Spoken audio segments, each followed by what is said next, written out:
Assalamualaikum warahmatullahi wabarakatuh. Nama saya Muhammad Tauhid Lestari, NPM 205705105 dari kelas C Ilmu Komputer. Pada kesempatan kali ini saya akan menjelaskan tentang dinamika demokrasi di Indonesia.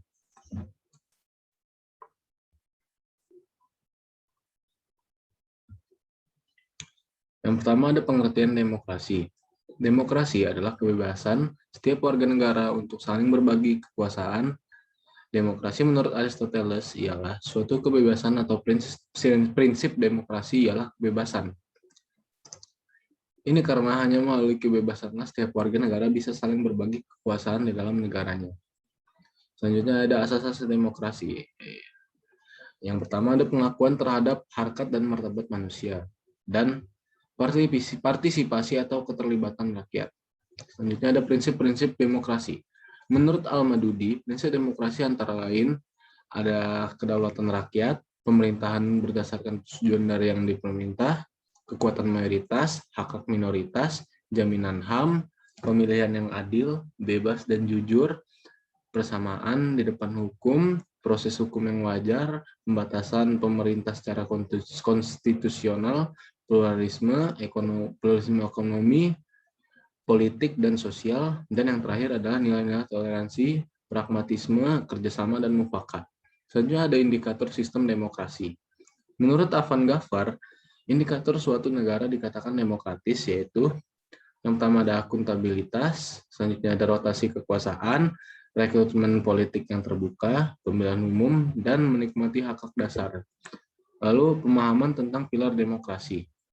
Menurut Ahmad Sanusi, pilar-pilar demokrasi yaitu ada demokrasi berdasarkan ketuhanan yang Maha Esa, demokrasi dengan kecerdasan, demokrasi dengan berkedaulatan rakyat, demokrasi dengan rule of law, demokrasi dengan pembagian kekuasaan negara, demokrasi dengan HAM, demokrasi dengan pengadilan yang merdeka, demokrasi dengan otonomi daerah, demokrasi dengan kemakmuran, dan yang terakhir ada demokrasi dengan berkeadilan sosial.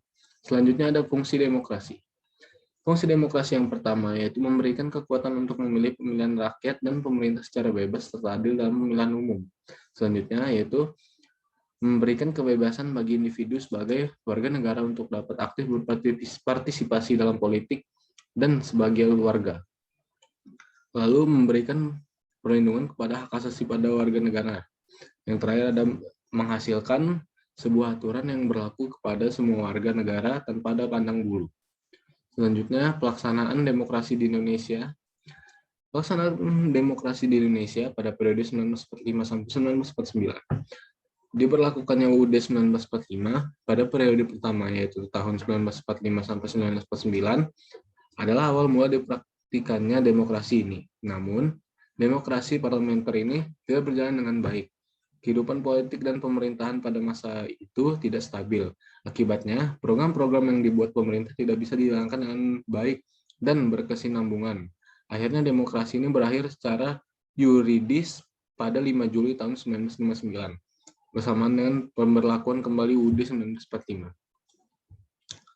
Pada periode ini, demokrasi yang digunakan adalah demokrasi parlementer. Sistem parlementer ini mulai berlaku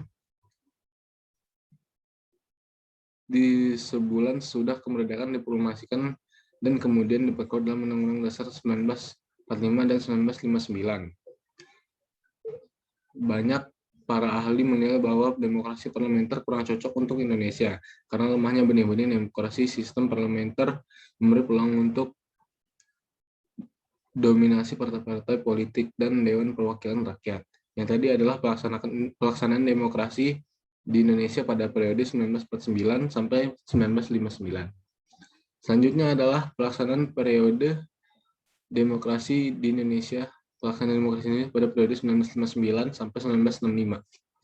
Pada periode ini, demokrasi yang digunakan adalah demokrasi terpimpin. Demokrasi terpimpin ini telah menyimpang dari demokrasi konstitusional dan lebih menampilkan beberapa aspek dari demokrasi rakyat. Masa ini kuat ditandai dengan dominasi presiden, terbatasnya peran partai politik, perkembangan pengaruh komunis, dan peran ABRI. Sebagai unsur sosial politik semakin meluas. Dan pada periode 1965 sampai 1998, Demokrasi yang digunakan adalah demokrasi Pancasila. Demokrasi Pancasila merupakan demokrasi konstitusional yang menonjolkan sistem presidensial. Landasan formal periode ini adalah Pancasila, UUD 1945, dan TAP MPRS atau MPR.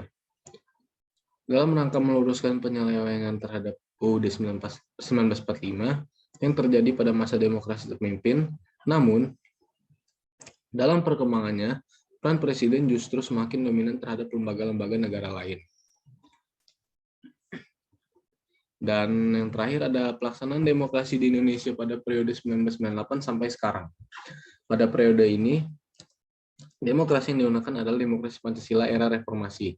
Setelah Orde Baru berakhir, Indonesia mulai memasuki era reformasi, di mana pemerintah mulai menjalankan demokrasi dengan menyuburkan kembali alam demokrasi di Indonesia dengan jalan kebebasan pers dan kebebasan berbicara. Keduanya dapat berfungsi sebagai check and balances serta memberikan kritik supaya kekuasaan yang dijalankan tidak menyeleweng terlalu jauh. Sekiranya itu saja yang bisa saya jelaskan. Kurang lebihnya mohon maaf. Assalamualaikum warahmatullahi wabarakatuh.